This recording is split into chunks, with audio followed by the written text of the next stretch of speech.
के विरुद्ध जो है एक इमारत बनाई गई है जिससे प्राकृतिक सौंदर्य ढका जा रहा है पूरी तरह से, तो क्या कुछ कहना सर आपका? हाँ, बिल्डिंगें तो मसूरी देहरादून रोड पर ही बहुत बनी, लेकिन वो सबसे बड़ी बिल्डिंग बनी है चालन गांव में, वहाँ मरोठा में, जो सैधारा रोड पर सड़क घूमती है, उससे पूरा पहाड़ पूरा ढक गया। और सैधारा एक टूरिस्ट प्लेस है उत्तराखंड का, बड़ा मशहूर है। हर इतवार को हजारों की संख्या में पर्यटक आते हैं, तो उसको ढक दिया गया। ऐसा कोई नियम और मानक नहीं है आज भी, क्योंकि 50-86 मानक बने थे कि सैधारा रोड मसूरी पे 3 मंजिल बिल्डिंग से चौथी नहीं बनेगी, जिससे सौंदर्य बना रहे, प्रकृति का नज़ारा लोग देख सकें। लेकिन इसके विपरीत हो समझा तो 10 मंजिल बन गई, हजारों फ्लैट इसमें बन रहे, बनता ही जा रहा है।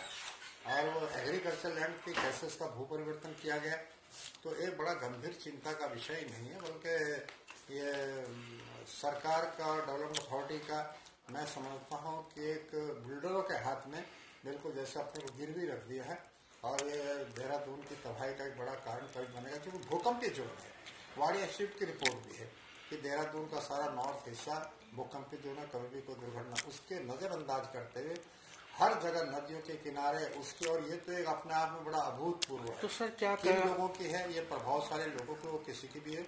लेकिन एनएसजीटी में अगर रिपोर्ट जाएगी, एनजीटी में, तो इसको निश्चित रूप से, या हाई कोर्ट में कोई चला गया, तो इस बिल्डिंग को तो इनको तोड़ना गिराना पड़ेगा। ये तो बड़ा गंभीर चुनौती का एक खतरा बन गया और कलंक हो गया उत्तराखंड में, देहरादून में, विशेषकर सैधारा जाने वाले लोगों को, जहाँ प्रकृति का सौंदर्य या पहाड़ दिखते थे हरे भरे, तो वहाँ वो सारा ढक दिया, कंक्रीट का जंगल बनाकर खड़ा कर दिया। इतना घोर आपत्तिजनक है, ऐसे लग रहा है शासन और डेवलपमेंट अथॉरिटी यहाँ नहीं है। यहाँ बिल्डरों का राज चल रहा, भू माफिया का राज चल रहा, और यहाँ शराब माफिया का राज चल रहा।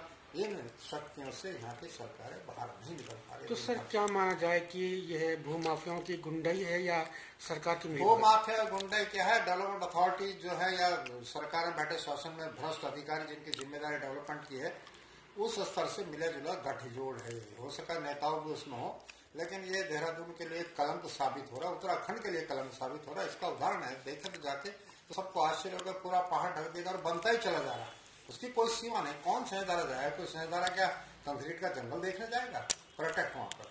तो ये बड़ा दुर्भाग्यपूर्ण स्थिति है, ये बड़ी उच्च स्तरीय जांच का मामला।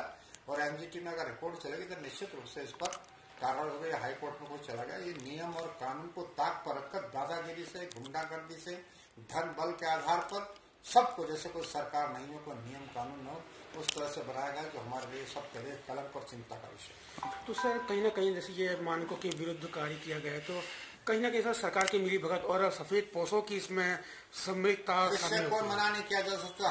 कुछ अधिकारी शासन बैठे लोग, डेवलपमेंट अथॉरिटी का छोटा सा हिस्सा है, उनकी मर्जी के बिना और सफेद पोषों की साठगांठ से काम हुआ, जो एक कलंक साबित नहीं हो रहा, बल्कि एक आपदा को हम आमंत्रित करें। भूकंप जो न के भूकंप के झटका है तो हजारों लोग उसमें दब करके तबाह हो जाएंगे, परिवार बर्बाद हो जाएंगे, उस बात की किसी ने चिंता नहीं की है।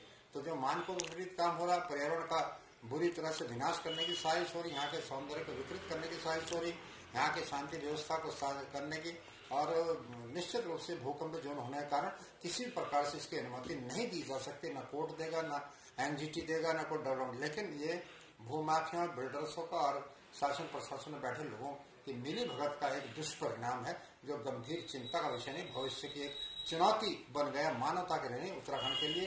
हजारों लोगों के जीवन से खिलवाड़ करने का ये काम किया